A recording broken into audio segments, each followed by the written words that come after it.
જે વાંચવું છે ને એ પુસ્તક સ્વરૂપે જોઈએ છે ને એને મળતું નથી, તો એને અમે ઓન ડિમાન્ડ પ્રિન્ટિંગ એવી વ્યવસ્થા આખી નવજીવનની અંદર ઊભી કરી છે કે એક કોપી પણ અમે છાપી શકીએ છીએ. એટલે એઝ લેસ એઝ 1 કોપી. ઓલ્ધો પછી છાપીએ ત્યારે વધારે છાપીએ, પણ કહેવાનો અર્થ કે કોઈ પણ એવું વંચિત ના રહી જવું જોઈએ કે આ પુસ્તક અવેલેબલ નથી એટલે મારું સંશોધન અટકી ગયું અથવા તો મારી પાસે એ માહિતી ના આવી. બરાબર, એ બીજો એનો લેયર કીધું મેં તમને.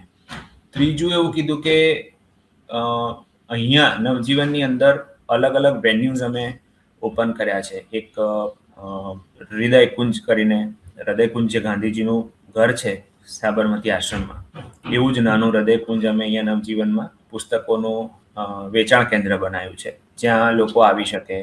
અહીંયા એક મ્યુઝિયમ છે જ્યાં નવજીવનમાં મૂળ 100 વર્ષ પહેલાં જે નવજીવન જેના પર છપાતું હતું તે મશીન, એનું ઓપરેટિંગ કેવી રીતે છે, નવજીવન સંસ્થાનો ઇતિહાસ શું છે,